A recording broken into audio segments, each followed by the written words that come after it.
টাকা দিয়ে কতদিন কি দিলাম আমি তো কত টাকা দিয়ে নিতে না আমি তোমার কত টাকা দিছি তো আমার সাদের ভবন মালিক কাকা আসলে সাবকন্ট্রাক্টর উপর একটু বিরক্ত।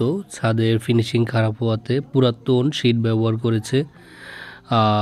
শীট থেকে মরিচা প্লাস খুব জয়েন্টগুলো স্পষ্ট বোঝা যাচ্ছে। থেকে এখন এই জন্য এটাকে আমরা করে যে চেয়ার দিই, মানে এই জন্য আমরা ব্লকটাকে এই যে এই ঝামেলা হয় দেখা এখন চেয়ার বানানো যায় না, এখন আর চেয়ার বানানো হয় যে রডই থাকে। রড হলে হাওয়া টানা অনেক এই যে বিশেষ জয়েন্টগুলো তো অনেক ফাঁকা বিপদ মোর বারবার আমি খুঁজি এই যে ফাঁক থেকে এই যে দেখেন এই যে রড মিস্ত্রি ওই দেখেন এই যে বিম আর এটা এখনই দেখেন সেটা কোথায় এটা ঘামাবো না শুনেন আপনার ঢালাইয়ের মূল কারণ কি? মূল কাজ হচ্ছে সাদা পানিটা যেতে পারবে, কিন্তু সিমেন্ট মিশ্রিত পানিটা সে পড়তে পারবে না যায়, কিন্তু আপনার এখানে তো কুয়াই পড়ে যাবে। আপনি সাদা পানিটা পড়তে পারবে কিন্তু সিমেন্টের গাম মানে সিমেন্ট মিশ্রিত পানি পড়তে পারবে না, পানিটা যে না পড়ে কিন্তু সেটা তো অনেক বেশি খারাপ অবস্থা। দেখেন একটু কাজের কোয়ালিটি ভালো হতো, ওই আপনি যখন কাগজ দিবেন ওই বিমটা ছাড়ার পরে ওই জায়গাগুলো আর দেখতে খুব বাজে না।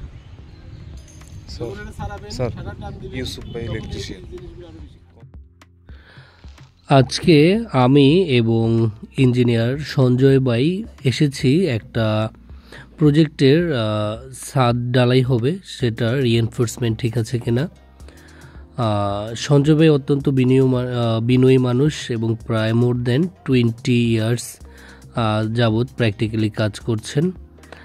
আর তিনি মূলত আজকে প্রাথমিক ইন্সপেকশন করছেন, কোনো ভুল ত্রুটি আছে কিনা সেই বিষয়ে মিস্ত্রিদেরকে ধরিয়ে দিচ্ছেন। ছাদ ঢালাইয়ের পূর্বে গুরুত্বপূর্ণ একটা বিষয় হচ্ছে ছাদটা লেভেল আছে কিনা সেটাকে খুব ভালোভাবে চেক করা। সঞ্জয় ভাই দিক নির্দেশনা দিলেন যেন লেভেল টানানোর যেই সুতা সেটাকে টানানো হয় এবং যাতে একটা হ্যান্ডেল দিয়ে গুণা বেঁধে লেভেলটা চেক করা হয়।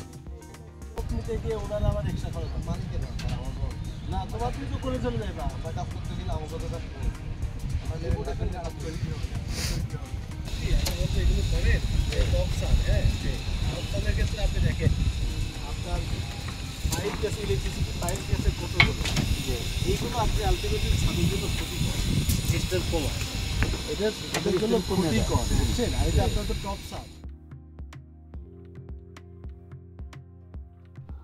সুতা টানানোর পরে লেভেল চেক করা হচ্ছে, কোথাও কোনো আপডাউন আছে কিনা।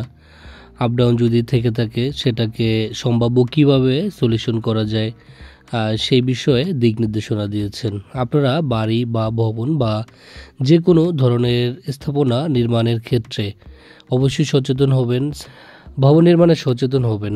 আপনার সারা জীবনের সঞ্চিত অর্থে কষ্টের টাকায় একটা বাড়ি বা ভবন নির্মাণ হবে, সেই কাজটা যদি প্রপারলি না হয় সেটা অনেকটা দুঃখের কারণ হবে, প্লাস আপনার বিনিয়োগটা আসলে ফলপ্রসূ হবে না।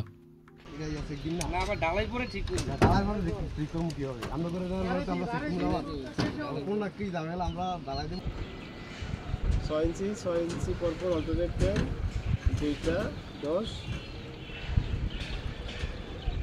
এটা কিছু চেঞ্জ হয়েছে, 2টা একটা ড্রপ জিম কই একটা আউট একটা 2 ফুট 1 2 3 4 2 ফুট একই স্যার। তো উপর থেকেই তো বোঝা, দাঁড়ালেই তো ওই যে দেখা যাইতেছে অনেক এই যে বড় বড় ফাঁকা, ওই যে গ্যাপ দেখা যাইতেছে।